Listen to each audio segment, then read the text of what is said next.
This is Sampurnam's Inner Healing Collective. Over these last few weeks, Sampurnam's panel of doctors and healers accompanied all of us through different practices and themes. And here we are today in week 9 of this 10-week journey. In case you're joining us for the first time today, Sampurnam is a holistic clinic based in Delhi, working to create a balance between modern evidence-based medicine and ancient wisdom. Our doctors and healers address the foundational elements of your health to help you awaken to your highest potential, heal your body, mind, and soul, and transform your life. So, tonight's session will be in two parts. In the first part, we'll be talking about how Ayurveda can help us in healing. In the second part, Dr. Mankul will take us through a guided meditation session. So, stay till the end with us. So, all right, so we have Dr. Yashika guiding us through a session on Ayurveda and healing today. Dr. Yashika is a skilled Ayurveda practitioner with expertise in addressing a wide range of health concerns, including PCOD, asthma, hypertension, anxiety, and digestive issues.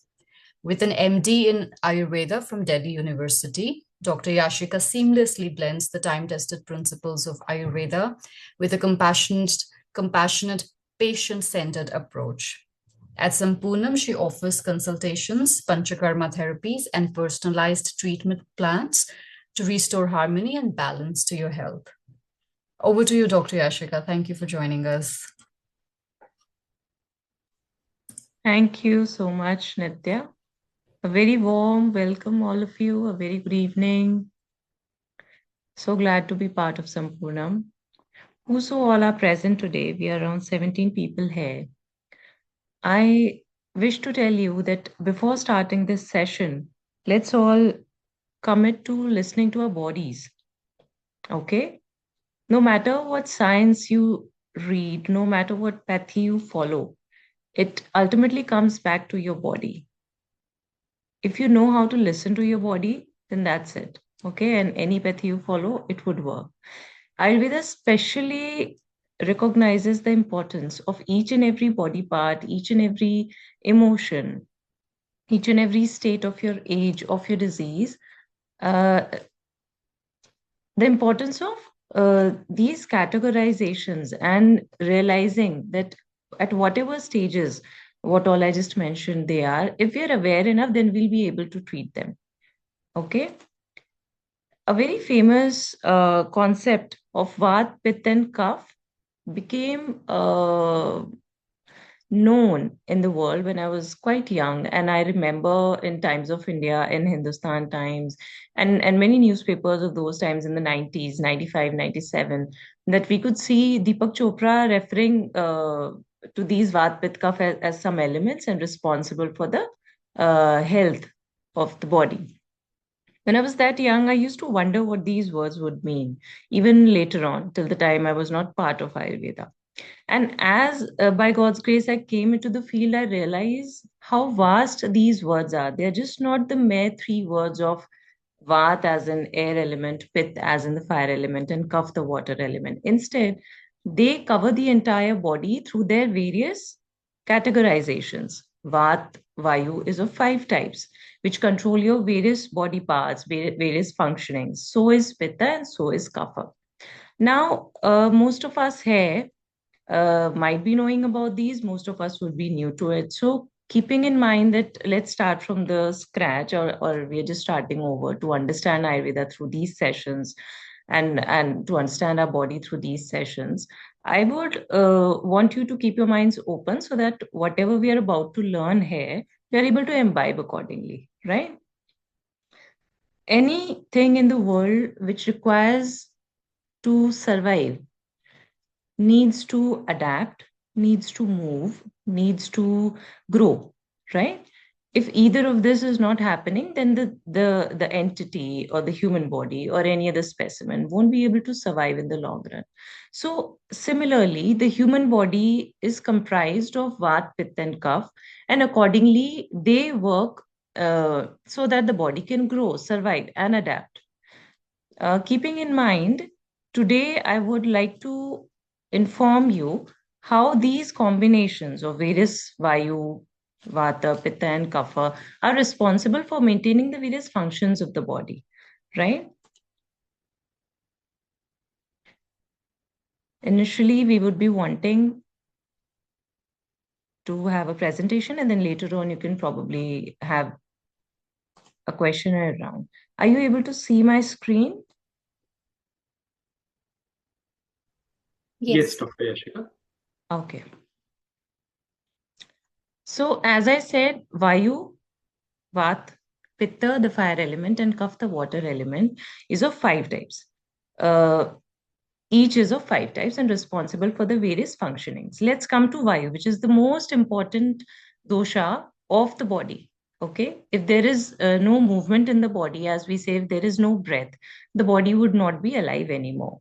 So the five types of Vayu responsible for the various functions is what you can see on the screen. Most important of all these five Vayus is the Pran Vayu, the one responsible for our breath, the one responsible for us being having a heartbeat, for the brain functioning well, right? For the head functioning well.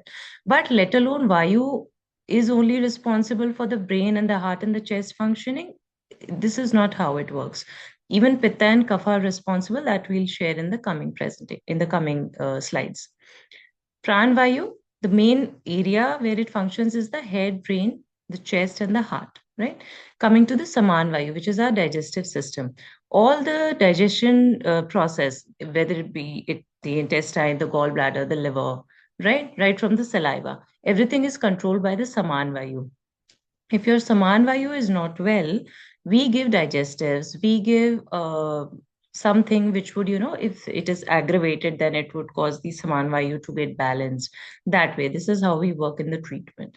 Then apan vayu is responsible for all the functions happening in the lower area of the body, be it something like menstruation or defecation, that is passing of stool, urine, or the menstruation cycle in females, or giving birth to the delivery process, giving birth to a child.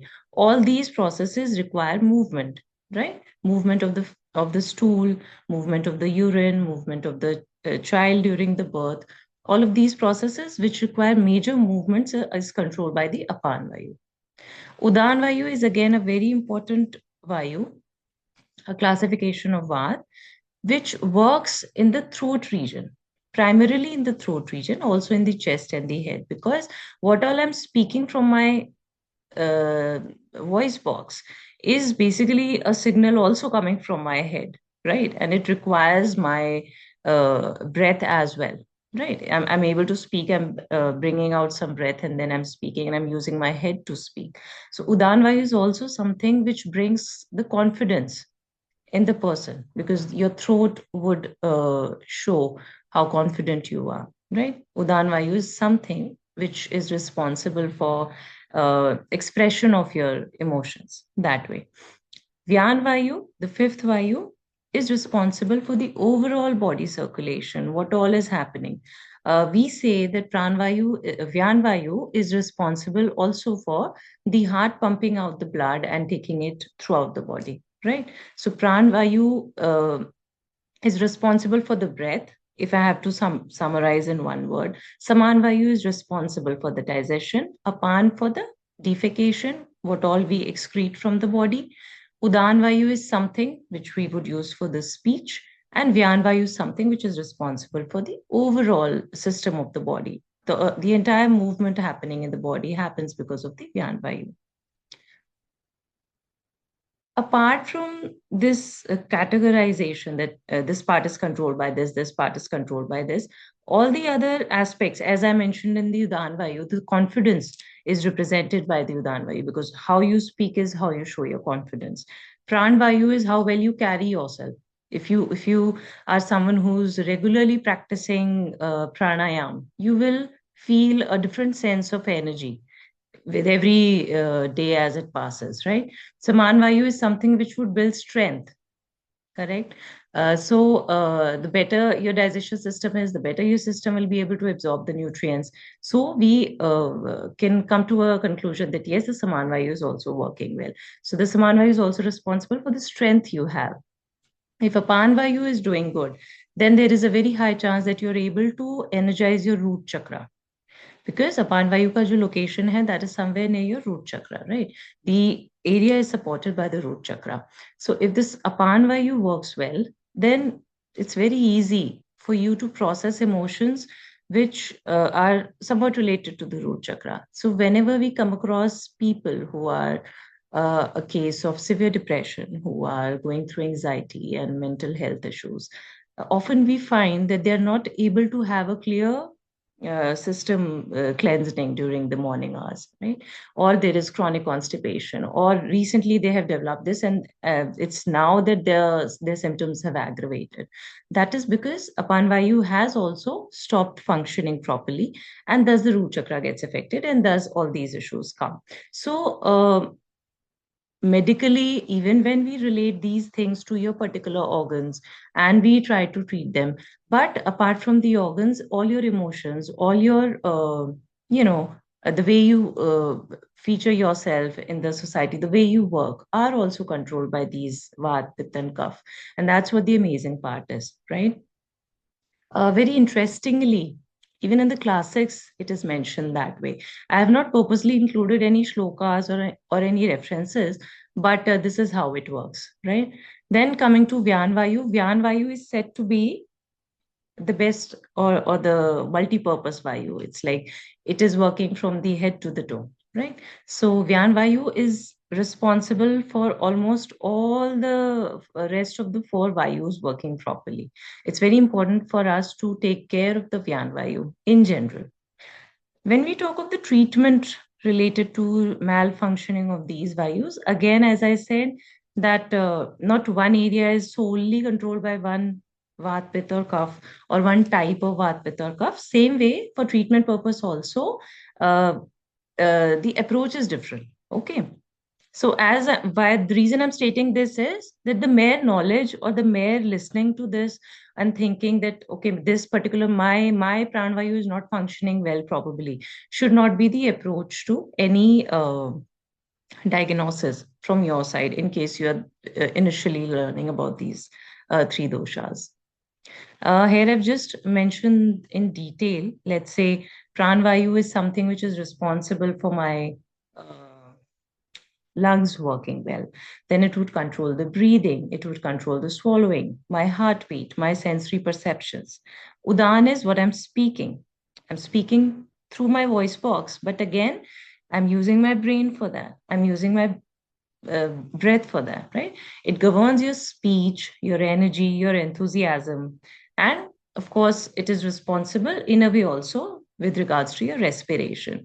Samanvayu, the area of the navel chakra, right? It controls your digestion, small intestine, even absorption and the metabolic balance entirely. Vyan Vayu, overall circulation happening in the body is mostly controlled by the Vyan Vayu. Vyan Vayu is the head, and then it takes care of the rest of the four. It controls the circulation, movement of nutrients, movement of oxygen, carbon dioxide, and all the coordination of the motor activities. If I'm sitting and I'm speaking, each and every moment that I'm doing is being controlled by the Vyan Vayu, right? So here, Pran is working in a subtle way, but overall, the Vyan is the one which is making me help you communicate through my Udan Vayu and so on and so forth. This is how it is. Like Nitya here is managing everything, right? We are just a part of it. I'm doing my part, someone is doing their part. So in a way, Nitya is the Vyan Vayu here in this webinar.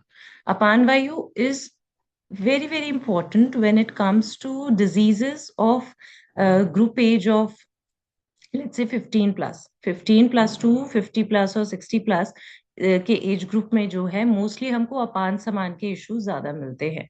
Okay, reason being कि environment is so toxic, lifestyle is so not so healthy. So basically, the gut gets unhealthy, and that becomes the house of all the diseases. Coming to pitta. So when I see the term pit, and if I have to explain it to someone who's very new to the concept of Ayurveda, I would say pitta, or the fire element as we call it, is the strict head of the family, right? At one point, I say that Vayu controls everything, and usme bhi Udan Vayu is controlling everything. But Vayu is nothing if the Pitta is not there, right? If metabolism is not there, if digestion is not there, if the engine of the body is not working well, then the rest of the things will also not work well. It's like it's like you can say the kitchen of the body, right? If the kitchen of the house is not well, then the body would also not uh, get all the nutrition, get the absorption, get the right food, and so on. It is also again of five types. Starting from the head, Sadhak Pit. Sadhak Pit ka jo location is head and heart. It controls all your mental functions, your emotions. It controls your focus, how serious you are, how mature you are, is controlled by the sadhak bit, right? Sadhak comes itself from the word sadhana. Okay. So the more focus, the more um, approach oriented you are, whatever target oriented you are, that quality of yours can be determined from how well the sadhak pit in your body is working. Coming to the eyes, Alochak Pith, the pith responsible for the eyes to function well, related to your vision, the eye health. We believe that it is the fire that lights up any dark area, right? So in Ayurveda, we believe that there is a fire in the eyes which is responsible for the vision that we have. Even though we read that there are rods and cones and there is a retina and so on, but as per Ayurveda, there is this fire which we call as Alochak Pit, which is responsible for the vision that God has given us. Moving down, Pachak Pit, the one responsible, the fire responsible for the actual digestion, right? Saman Vayu is the Vayu which would ignite that fire, ignite the Pachak Pit, right? Um, in case any of you know, if in जिसको what we call the chulha, no, or when we are burning the coal, you need to blow some air into the coal so that it burns nicely. That way, that's how we explain it. That even for the fire of Pachak Pitta to work well, we need some air element, and that is what the Saman Vayu does to the body, right? The Pachak Pitta ka jo location hai, that is your entire digestion system, primarily your duodenum, the location after the stomach is the location of the Pachak Pitta, right? Then Ranjak Pitta is what is responsible for the blood formation and the quality of the blood, right? Ranjak is also something which is responsible for how well the RBCs, WBCs are forming. Okay, so any sort of formation, any sort of new generation in the body is also being made by the Pitta dosha of the body. As I said, that pitta is the kitchen of the body. The better the kitchen ka production is, the better will the body be. Okay. Then Bhrajak Pit is everything what the skin does. If my skin is well, if the color is well, if the oil production is well, if there is not much dryness or very much oily stuff, so it means my Bhrajak Pit is working well. Whenever there is any skin issue, then we have to consider ki the Bhrajak Pitta is not working well, and accordingly we work on the Pitta dosha.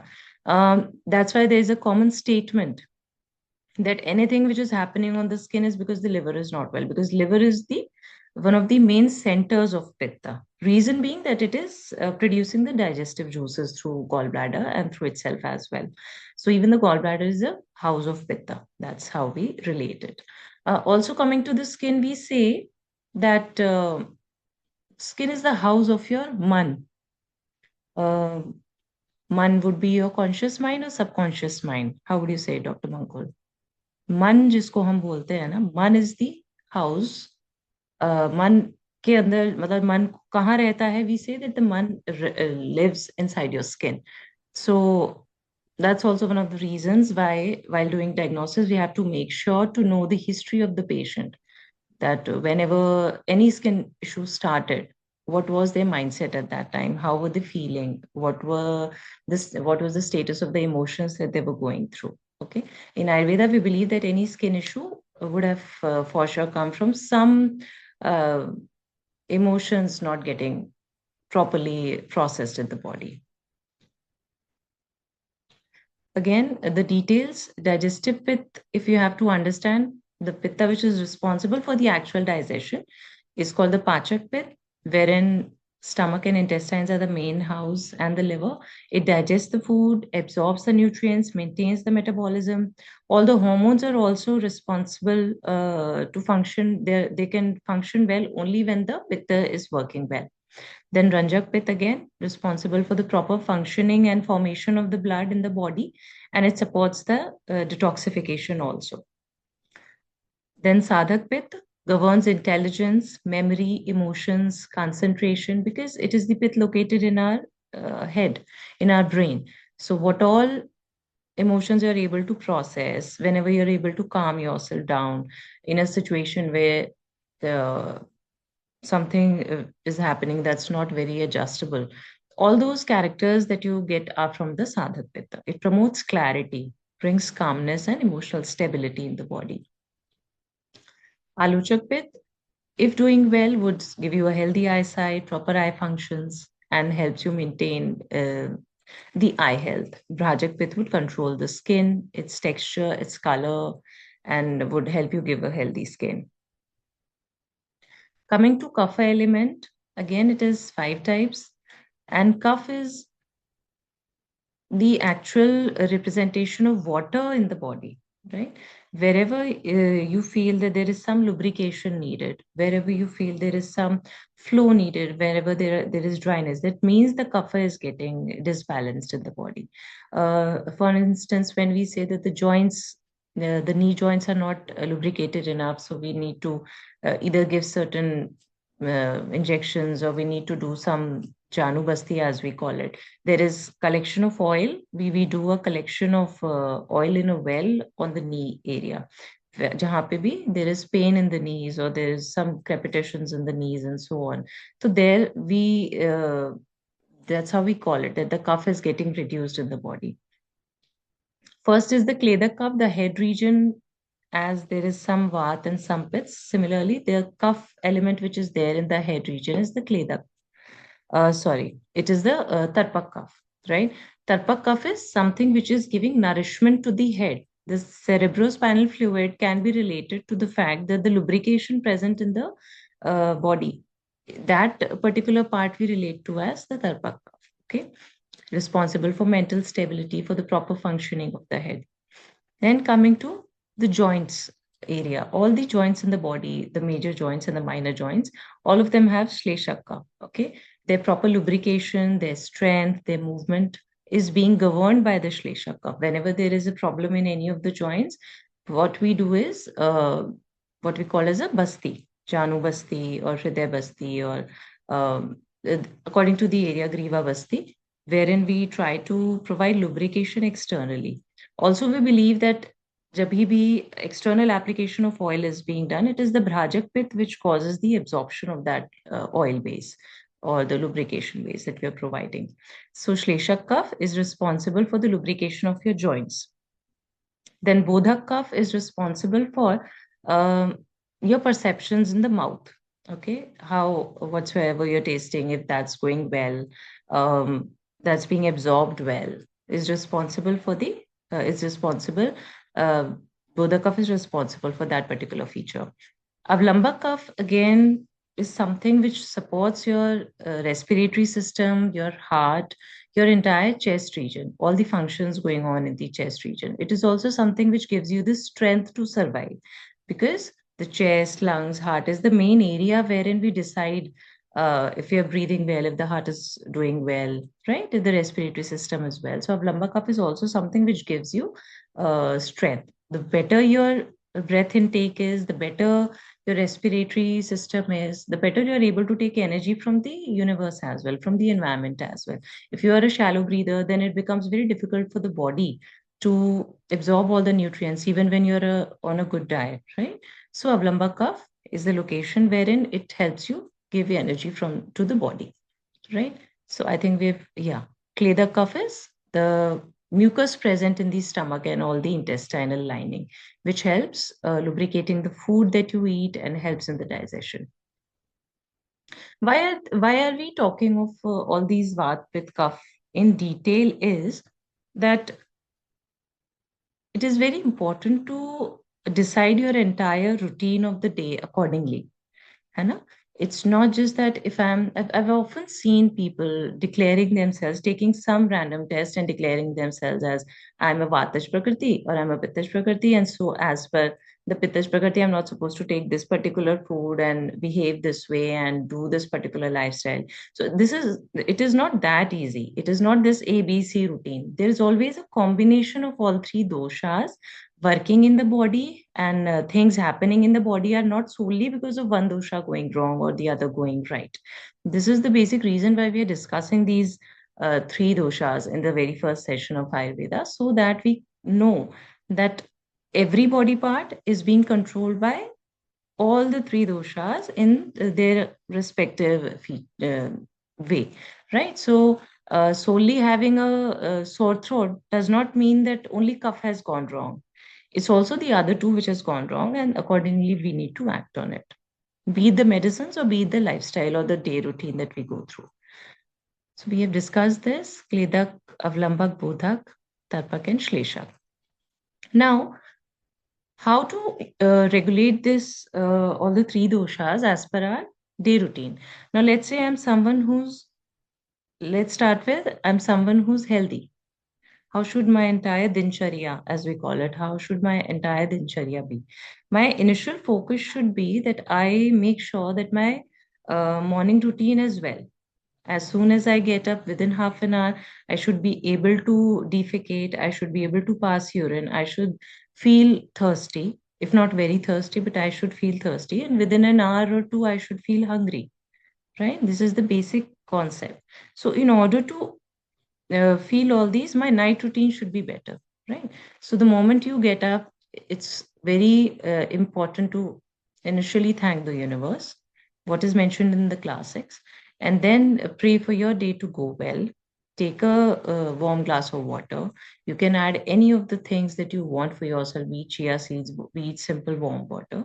And then after getting free from your morning routine, do some exercise. You can do oil pulling as well, pranayam, Surya Namaskar in case you do yoga, or some walk, and then go ahead with the other things, as in a proper breakfast and so on and so forth.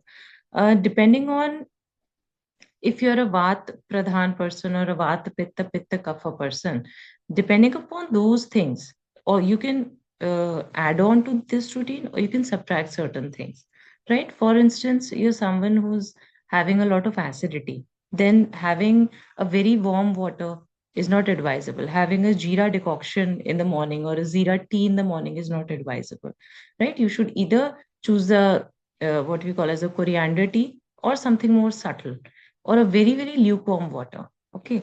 This is how you edit your morning routine as per your dosha.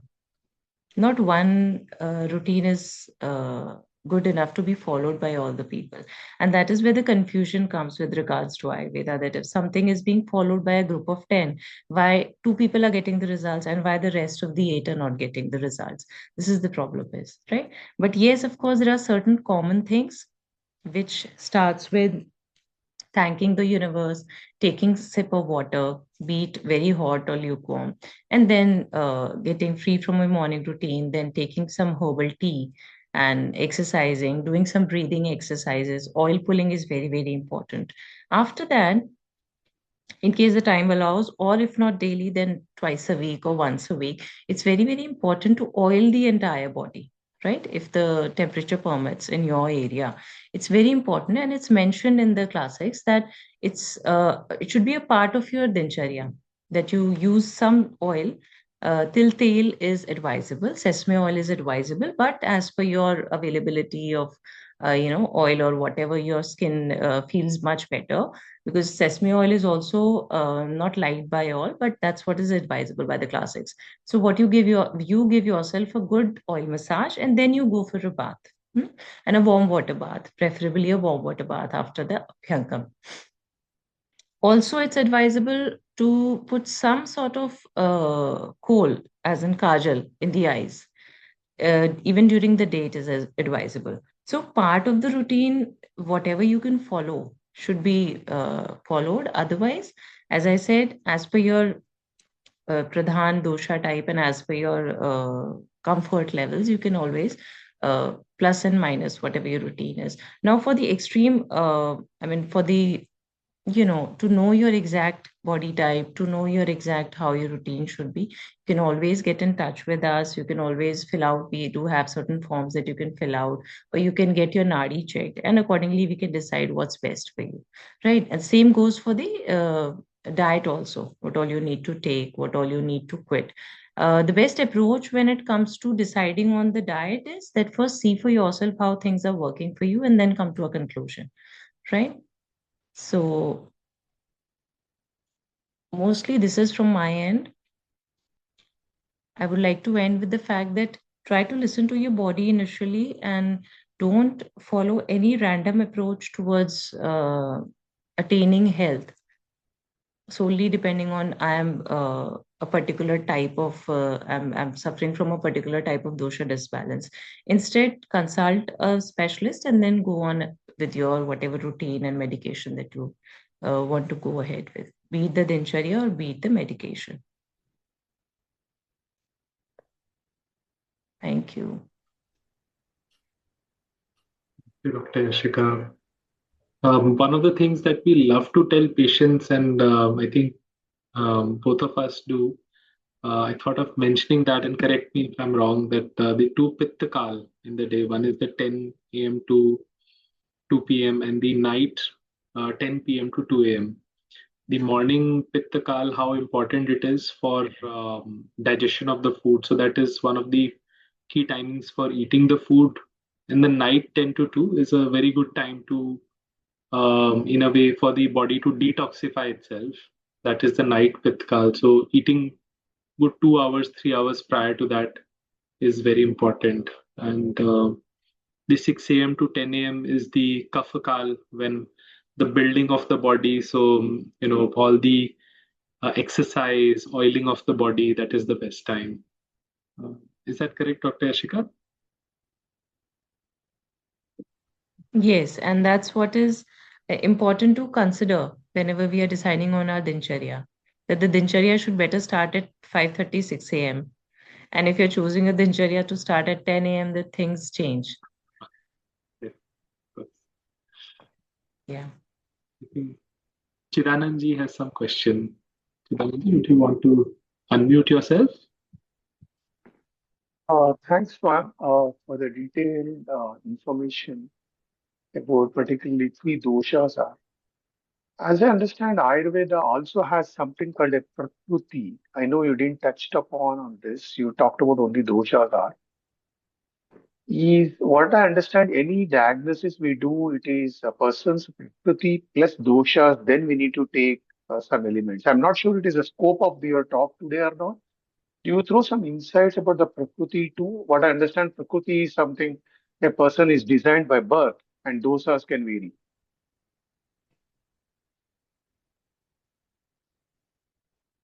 Yeah. So, Chidananji, thank you for the question. A very common question and a very common doubt with all the people often. Now, it is as simple as that we are all made of five elements. But in spite of that fact, some of us are very tall and or some of us are very thin and still have a good weight. So in that case, we say that the bone weight is more in the particular person, right? Same way, all of us are made of Vat, Pitta, and Kapha. But in some people, either two of the doshas would be more dominant, and in some, one of the doshas would be more dominant, and the other two would be relatively less dominant, right?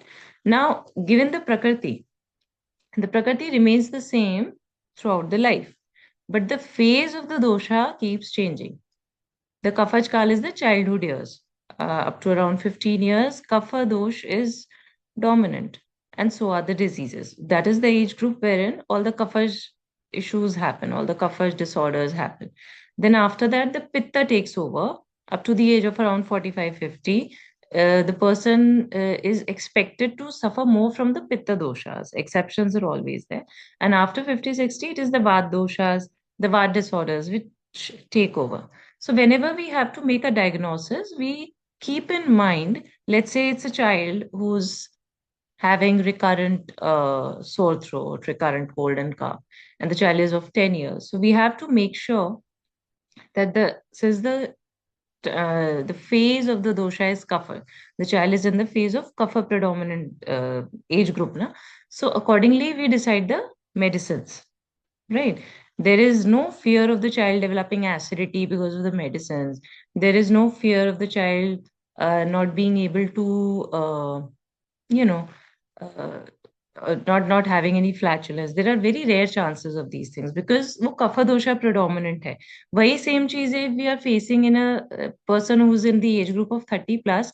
Whenever we try to give them medicines, we have to make sure कि पित्त ना बढ़ जाए, because वो पित्तज वाली age group में है, पित्तज वाले कफज डिसऑर्डर हो रहा है, लेकिन फिर भी पित्तज एज ग्रुप में है, तो उसको दवाई देने से the person will be having hyper acidity issues. So that's how we decide. It's always the one thing and the other thing and the other thing, but that becomes a habit once we are into practice. So but yeah, this is right that the prakriti remains the same throughout, and still in spite of the prakriti being the same throughout your lifetime, still when the disorder hits, when any ailment hits, na, the dominant dosha is to be treated. That is the principle of treatment. Okay, so even when a Pittaj person is having a Kafaj disorder, we have to treat the Kafaj dosha, keeping in mind we don't disturb the Pitta very much because the treatments are anti of each other. The first approach is to treat the elevated dosha.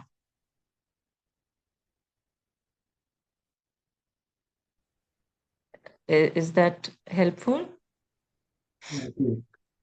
Any other question?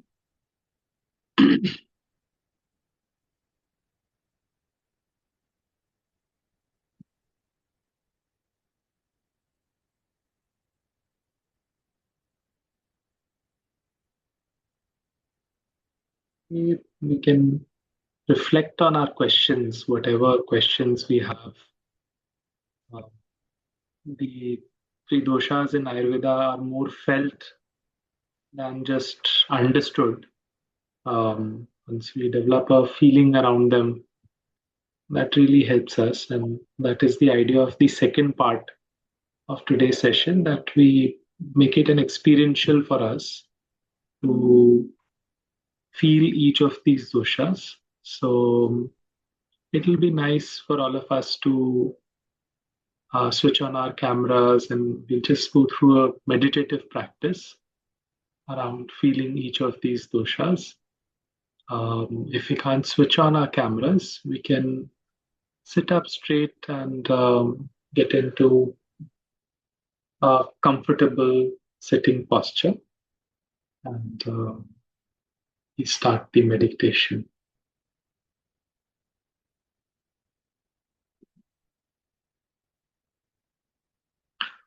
So we take 3 deep breaths.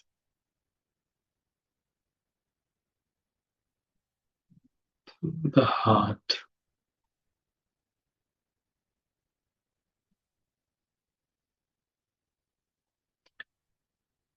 We visualize a lotus in the center of our hearts and breathe through this lotus.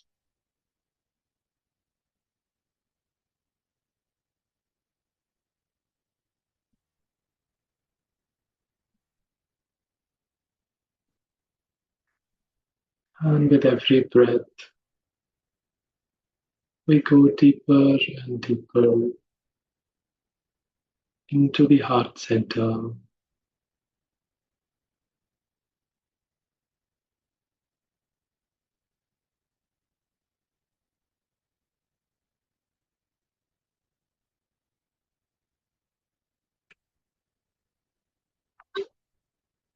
We thank ourselves and the universe and the Supreme Divine for this beautiful creation, this Prakriti, made of 5 elements. We breathe through the heart. We breathe through the lotus. And we breathe in gratitude for the Prakriti and the 5 elements.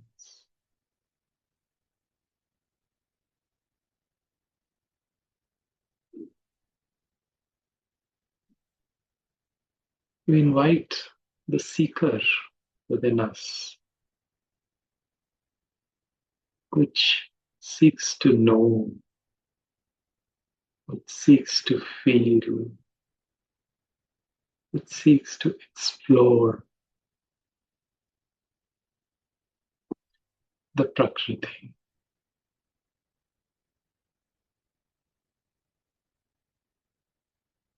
And breathing through the lotus in the heart.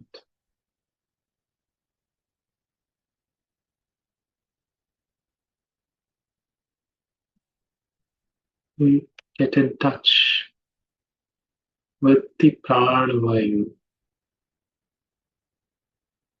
which is the Vayu of breath, which moves the breath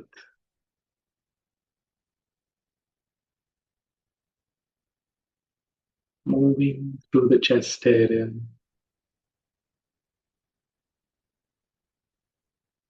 Pranavayu.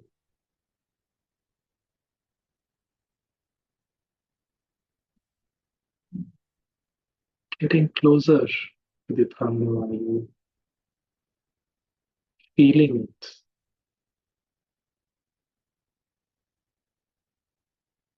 feeling the breath at the level of the nose, thanking the Pranavayu. Thank you for being there. Thank you for oxygenating every cell of the body. Thank you for keeping us alive.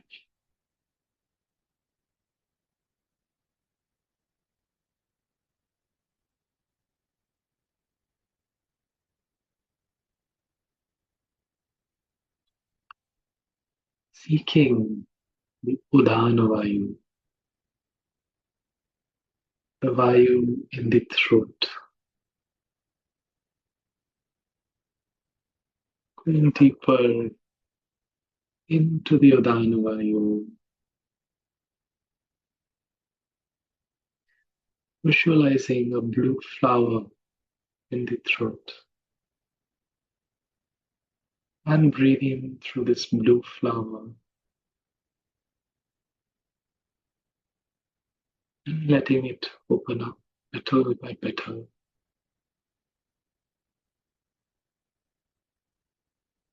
Opening up the channel of clarity of expression. And thanking the Udana Vayu, the Vayu of communication.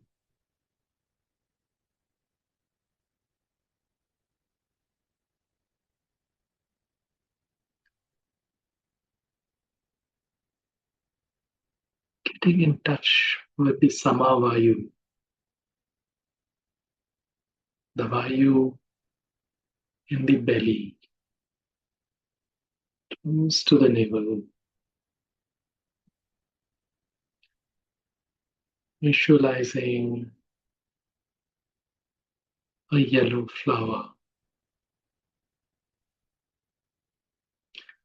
in the belly, and seeing the Samavayu like a golden light circulate clockwise and anti-clockwise in the belly, moving the digestion, aiding the digestion. Samavayu,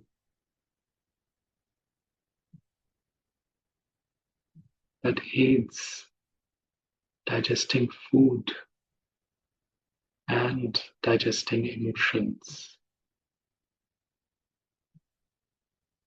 Gratitude to the Samavayu, which brings equality and equanimity, the Samata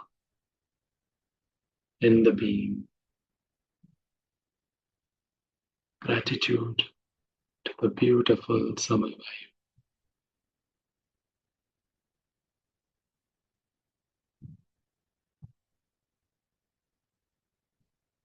And breathing through the lotus in the heart,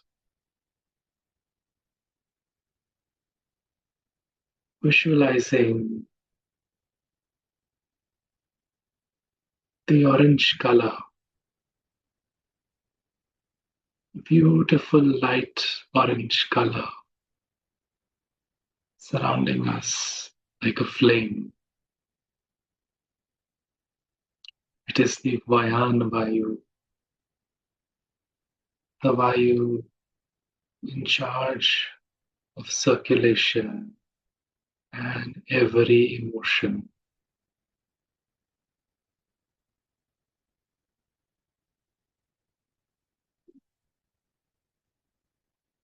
With the breath, the emotions, anger, greed, jealousy, desires, love, attachments, they move to the Vayan Vayu.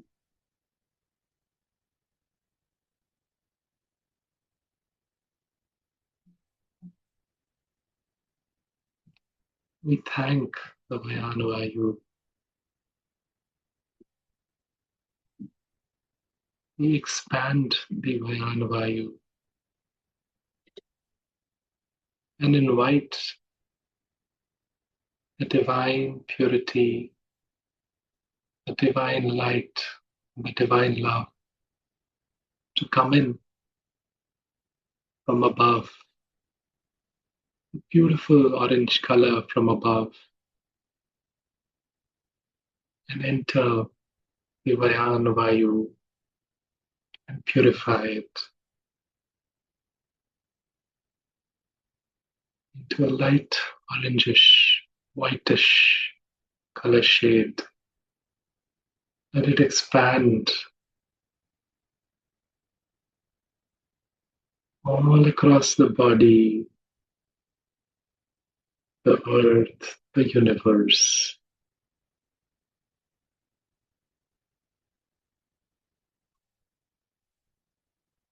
And lastly, we get in touch with the Udana Vayu,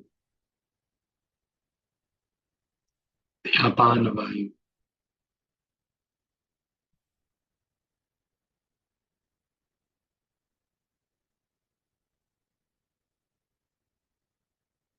And with the Apana Vayu, we see how we ground ourselves, we anchor ourselves into the earth. Whatever we consume, whatever we digest, ultimately, some of it merges back into the earth.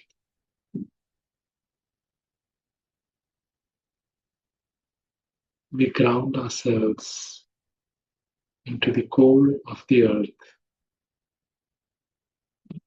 with the Apana. We thank the Apana Vayu.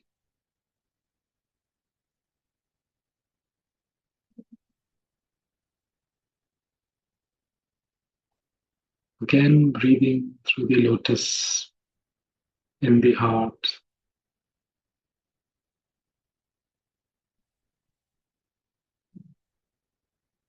You open the heart petal by petal with acceptance. I accept myself the way I am. I love myself the way I am enough.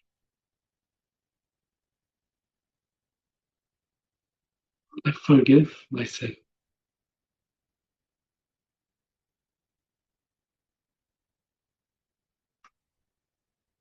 And with this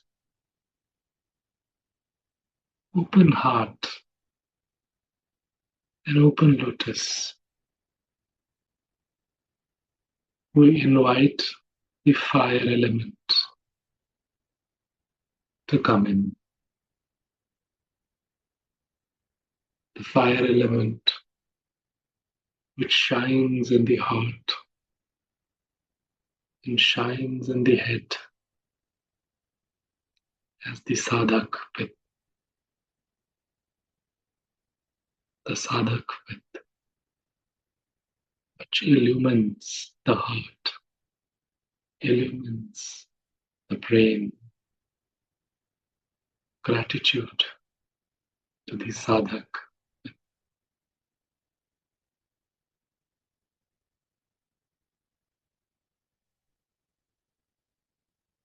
The bright eyes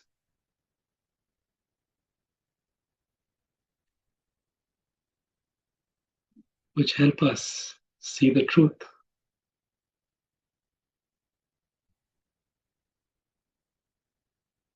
The alochak of the eyes. The fire in the belly.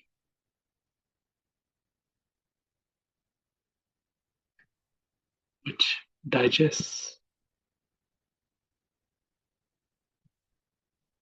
The pachak pit. The diya in the belly with the samavayu. Samavayu brings contentment. There is enough. And that lights up the pachak pit. When I'm content, then I digest better. I am enough. I have enough. I am doing enough. I am digesting enough.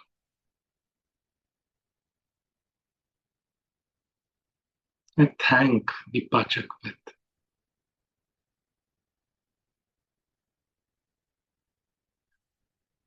drawing our attention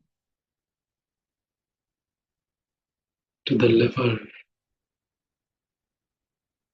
to the bone marrow, the Ranjak with, which forms the blood. Whatever we absorb forms blood, brings strength. We thank the capacity to accept, absorb, and transform. We thank the blood and the strength circulating through every part of our being.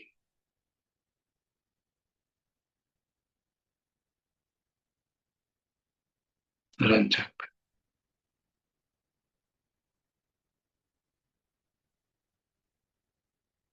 Get in touch.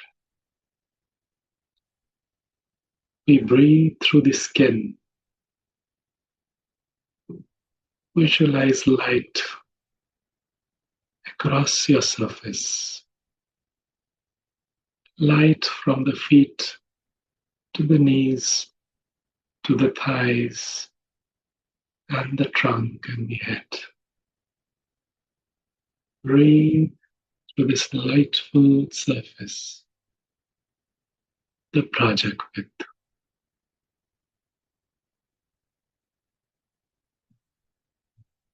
It is the mind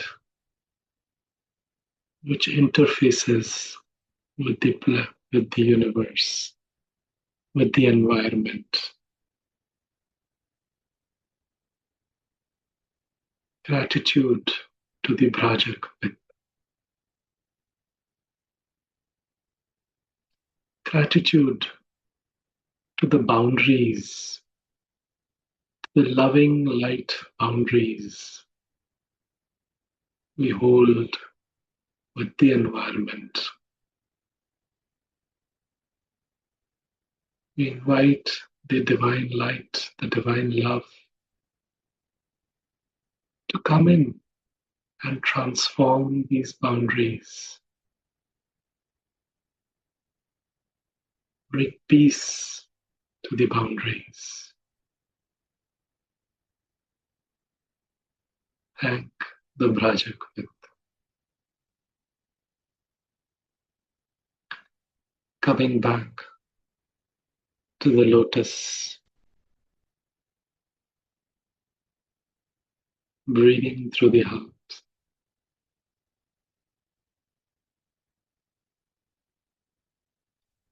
We open up the heart further.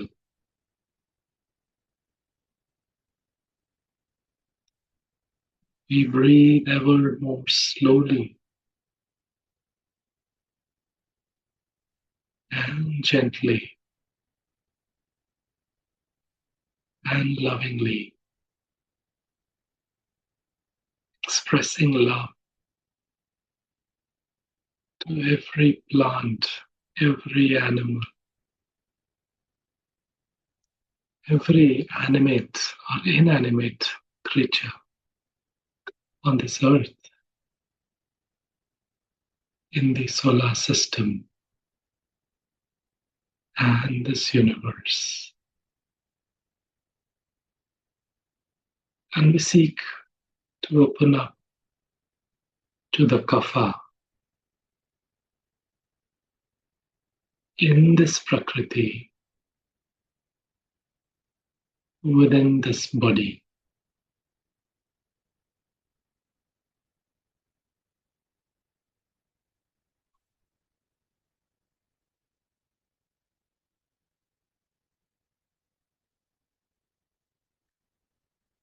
We get in touch with the tarpak kaf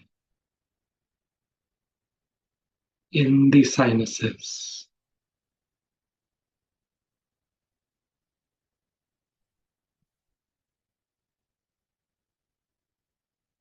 in the nose,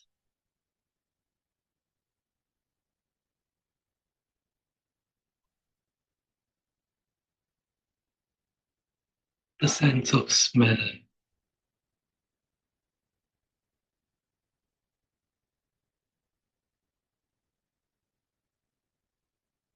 We go deeper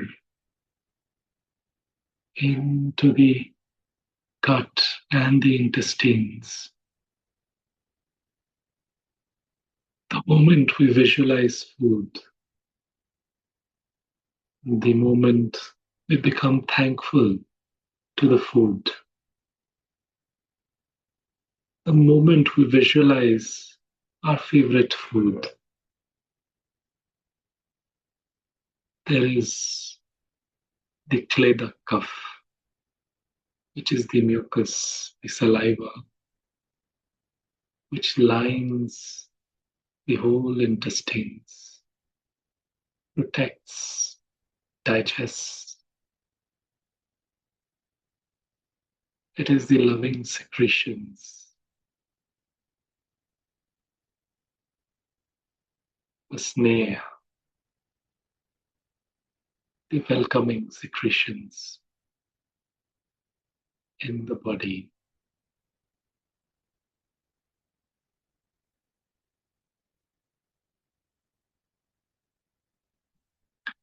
We get a touch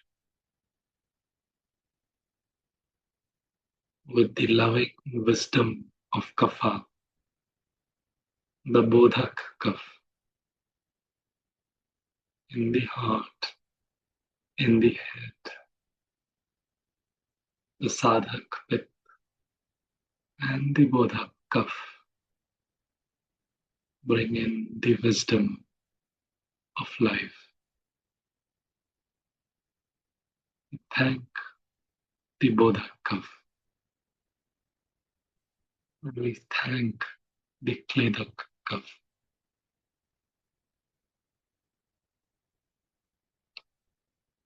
We get in touch with every joint of the body.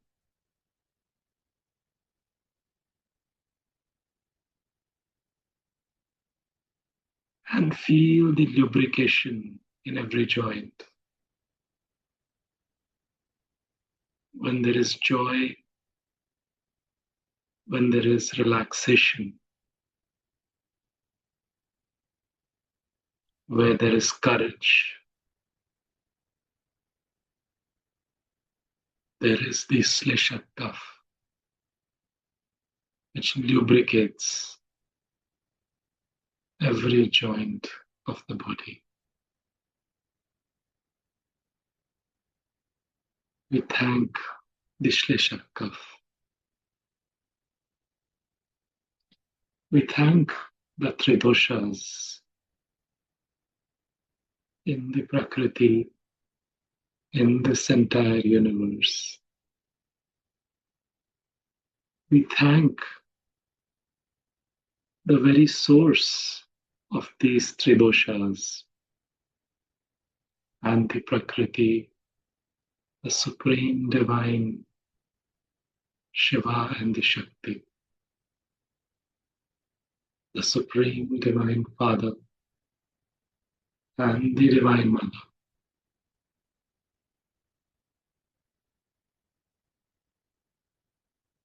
We commit to take care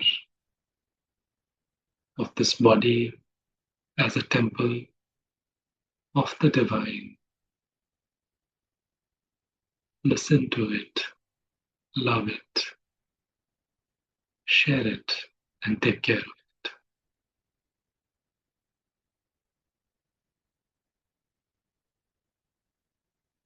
Coming back to the lotus, breathing through the center of the heart.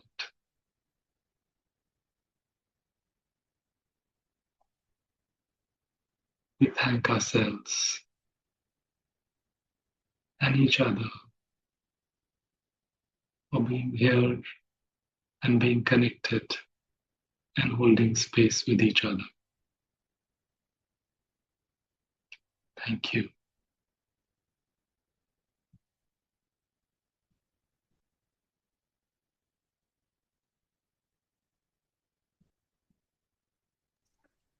Thank you, Dr. Mankul, for the wonderful meditation.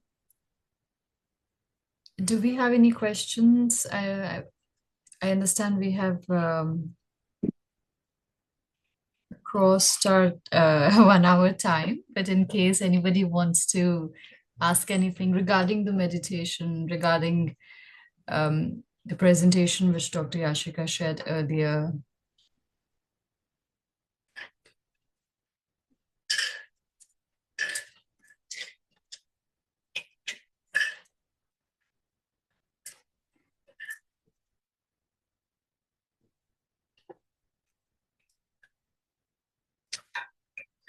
Yeah, we have a message from Ruchi. She says, thank you. Very informative session, Dr. Yashika, and thank you for the beautiful meditation.